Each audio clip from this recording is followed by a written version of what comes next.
Hi guys, right, this one's going to be in a few parts. It's all going to be one video, but it's going to be done in a few parts.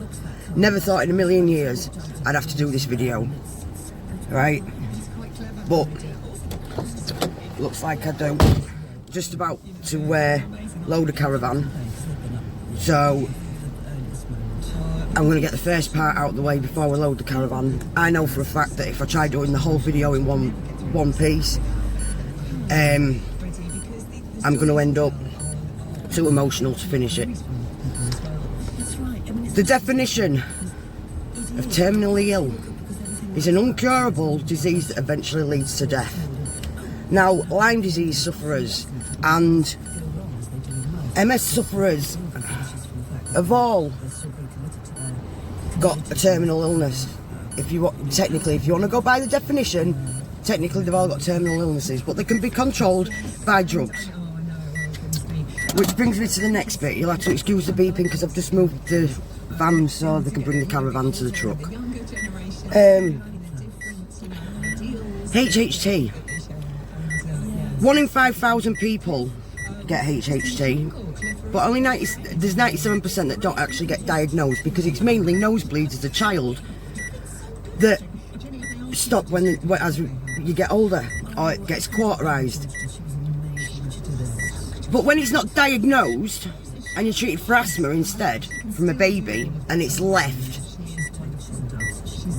it becomes more aggressive and it can't be treated with drugs. And it is a terminal illness because it can't be cured. Then there's cherry 1 malformation of the brain. Again, a lot of people don't get symptoms from it. That one particularly isn't life-threatening, but it's very uncomfortable.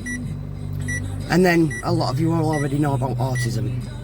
Now that is what I'm going to cover in the first bit, and you'll understand why when I get to the next couple of bits. So I'm going to pause it for now, go and load the van, and I'll be back with you. Right, next bit. While we're waiting for people to come and move some cars so we can get onto site. What got me involved with what we call the right wing? Just short of 5 years ago I was screwed over by the system. A lot of people are these days. And basically what come out of that is I could look after my 2 eldest children. But I'm gonna tell them I'm fucking stuck at the gate and I can't get... Sorry about that. Cars parked in the way, so it's just been a bit awkward getting into this site.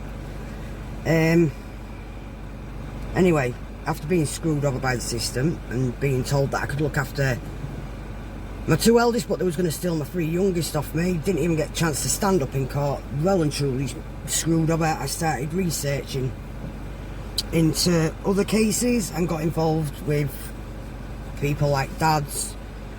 Moved on, well, I had a site called Justice for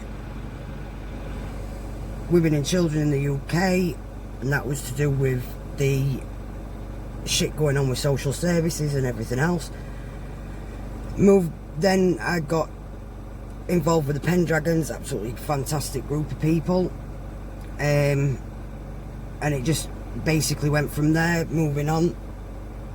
And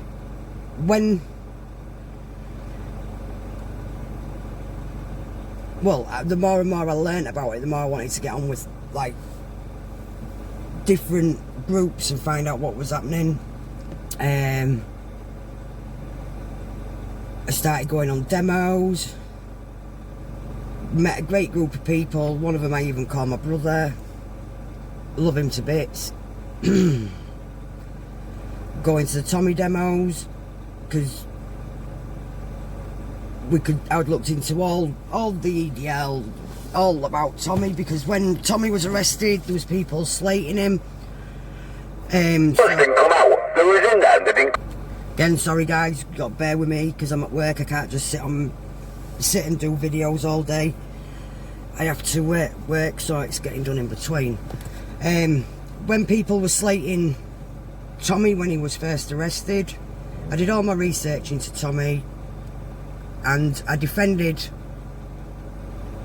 him. I found out where he'd done his apprentice. I found out that his mum was Irish, what they call an Irish immigrant, etc, etc.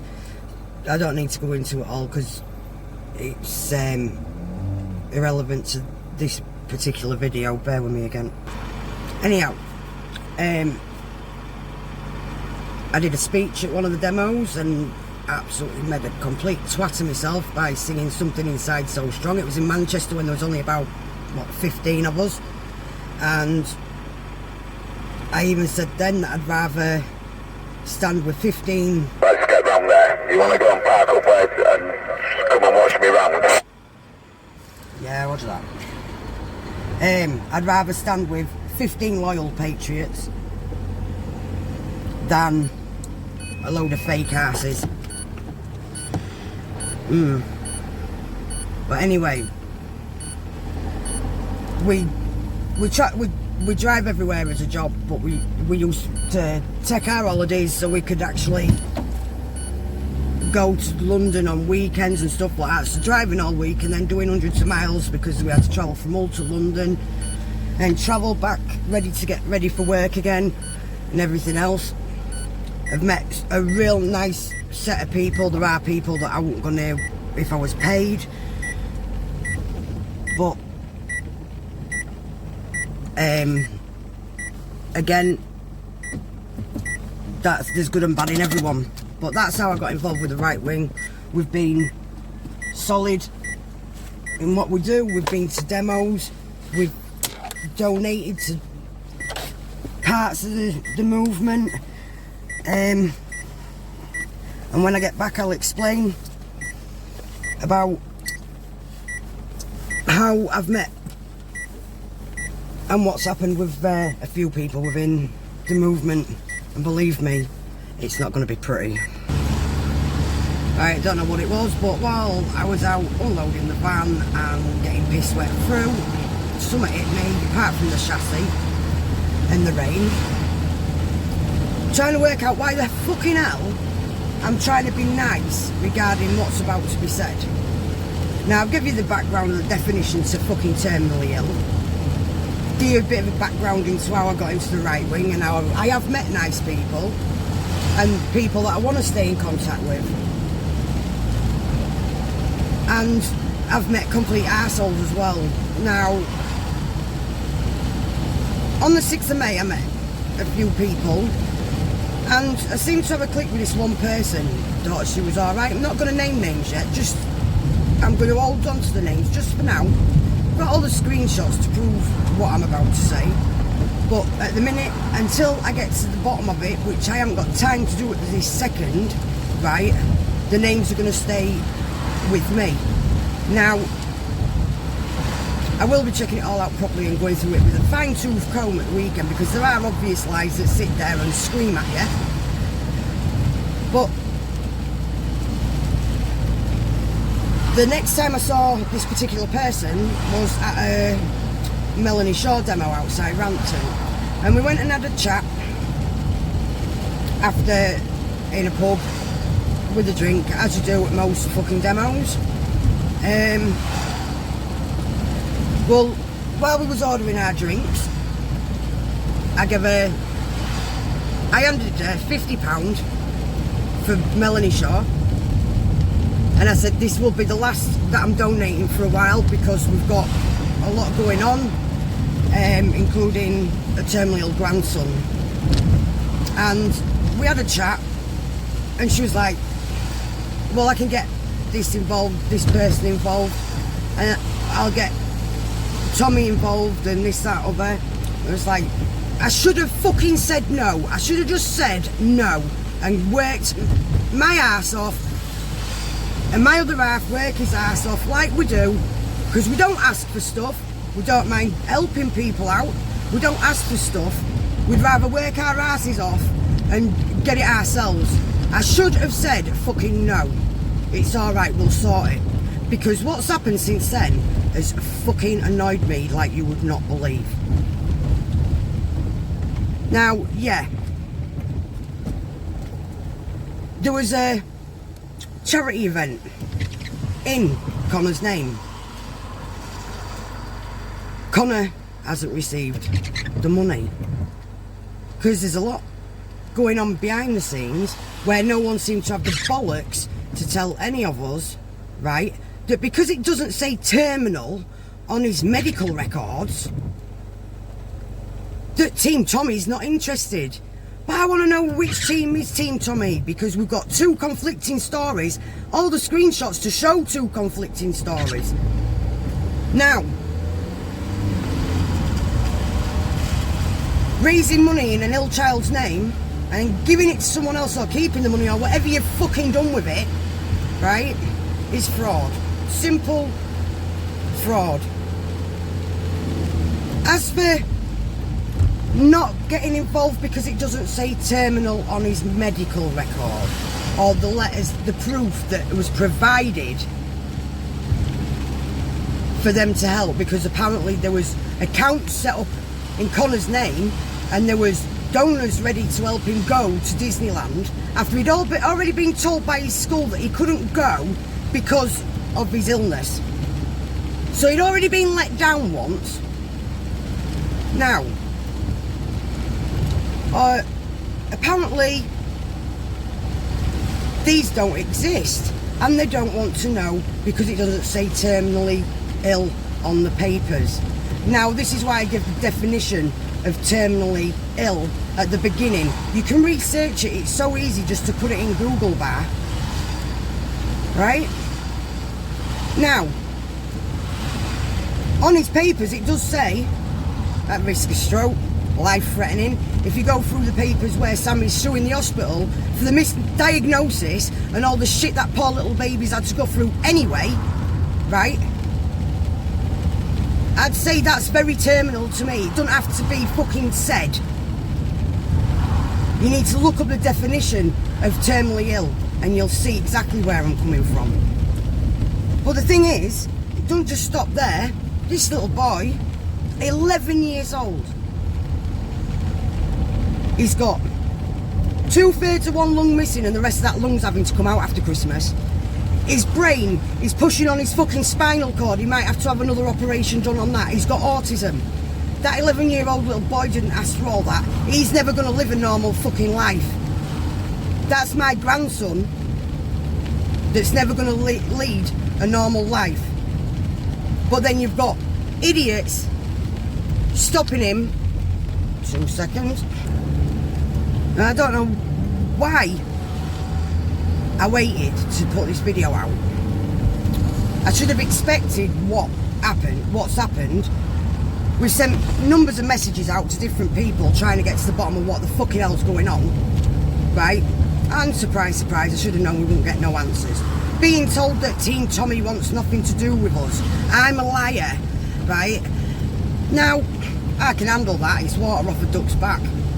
I can handle being stabbed in the back. I'm thick-skinned. I've been through it all my fucking life. I've had to fucking fight tooth and nail for most fucking things.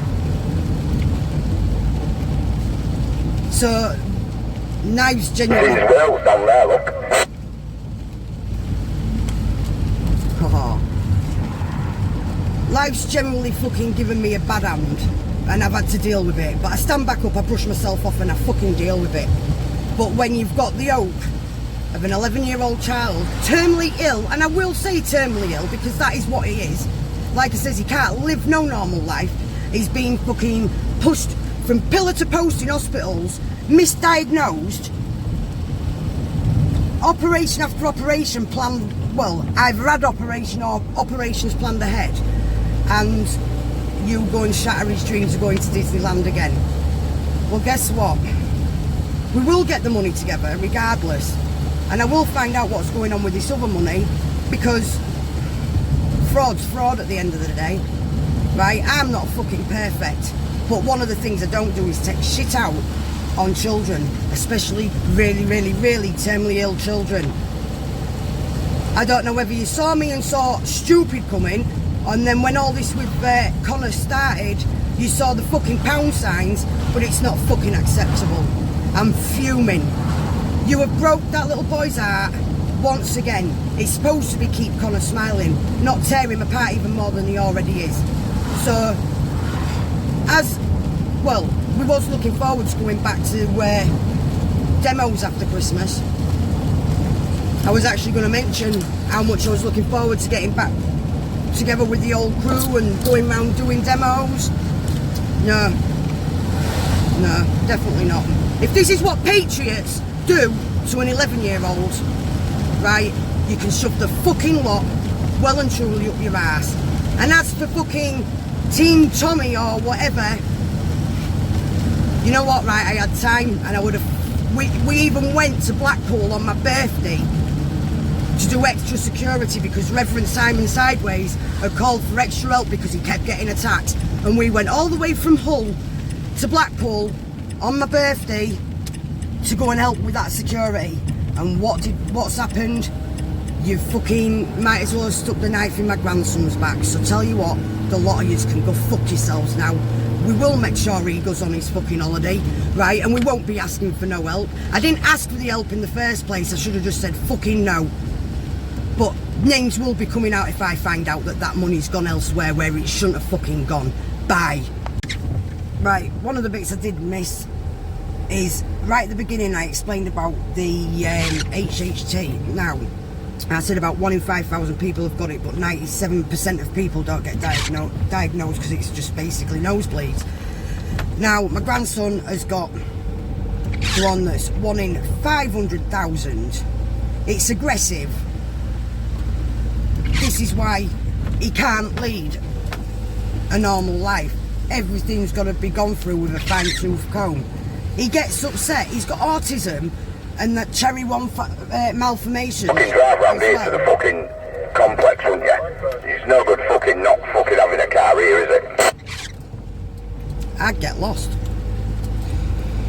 Sorry about that, guys. But yeah. So, maybe you should have researched into why the hospitals are getting sued and exactly what form of HHT he's got. Like it says, when it says life-threatening, I thought that'd be terminally ill enough for you. But this has been one absolute massive. Like it says, I just wish I'd said fucking no. But like it says, and we'll not be going to any more demos. We'll not be supporting fucking Team Tommy anymore anyway. Bye.